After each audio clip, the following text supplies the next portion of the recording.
Do you know anyone who is obsessed with healthy eating? While this type of obsession may seem admirable, it actually can be quite self-destructive. Some 30 million Americans suffer from eating disorders, but not all eating disorders are created equally. The newest eating imbalance on the block is called orthorexia nervosa, which literally means proper appetite. Although not yet officially recognized as a psychiatric disorder, it affects many people. It is considered the eating disorder disguised as a virtue. Orthorexia begins as an attempt to attain optimal health by adhering to a healthy diet, and then leads to obsession, resulting in various forms of malnourishment, poor health, loss of relationships, and poor quality of life. The term orthorexia nervosa was coined in 1997 as an attempt to describe individuals with an obsession for proper eating, nutrition, intense focus on food preparation, and ritualized eating habits. Focused more on quality than quantity of food, orthorexics spend considerable time scrutinizing their food, ensuring it is from the healthiest sources, for example, no hormones, organic, no glyphosate, gluten-free, dairy-free, unrefined, non-processed, and no artificial flavorings, preservatives, additives, or carcinogenic packaging.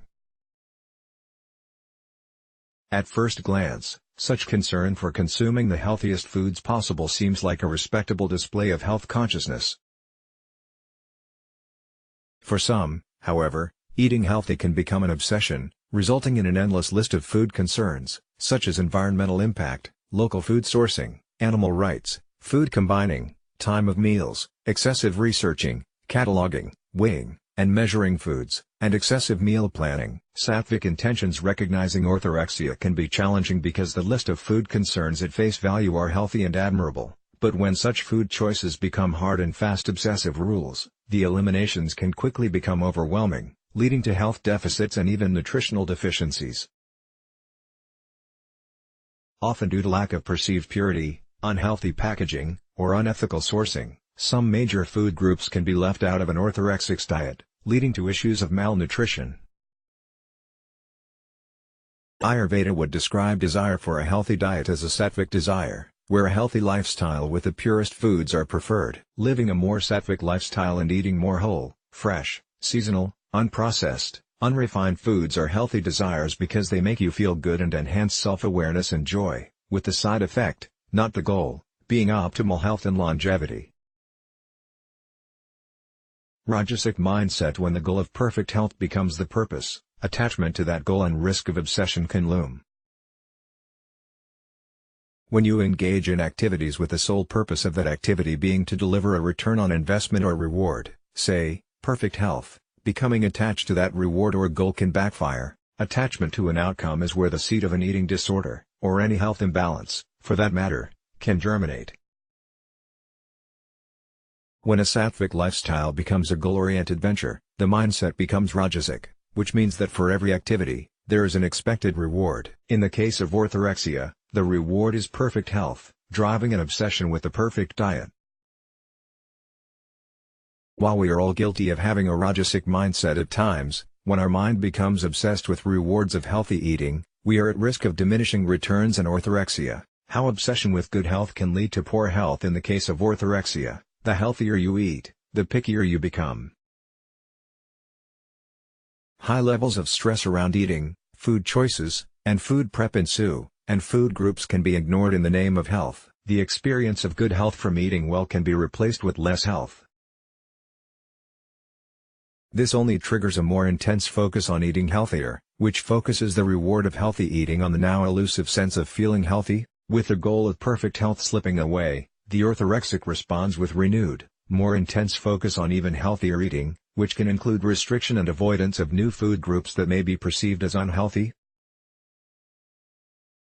From the Ayurvedic perspective, we see a once healthy sattvic desire for healthy foods replaced by rajasic food choices meant to elicit a reward.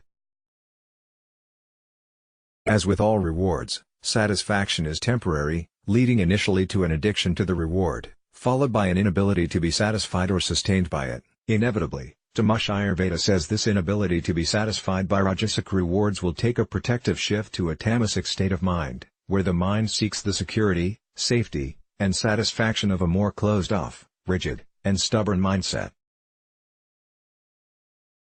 The healthiest food can become a kind of drug, providing an illusion of safety from ill health, aging, or death.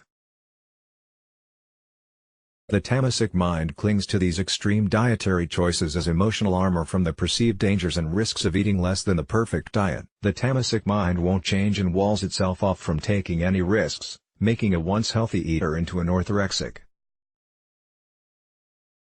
Emerging from orthorexia, the solution to these types of suffering involves breaking the armor of the tamasic mind and allowing sattva back into one's life by taking baby steps to engage in more sattvic, also known as ohas building, activities. This can include spending time in nature, caring for others, loving your partner, and giving or receiving massages, as touch is a driver of sattva and the healing hormone oxytocin.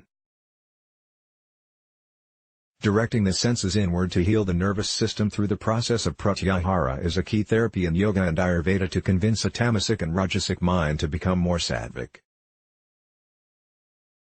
You can see how easily sattva can be co-opted by the rajasic mind and turn tamasic.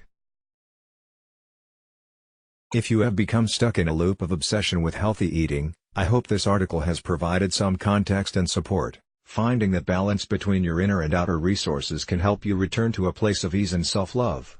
Let's block ads. Why?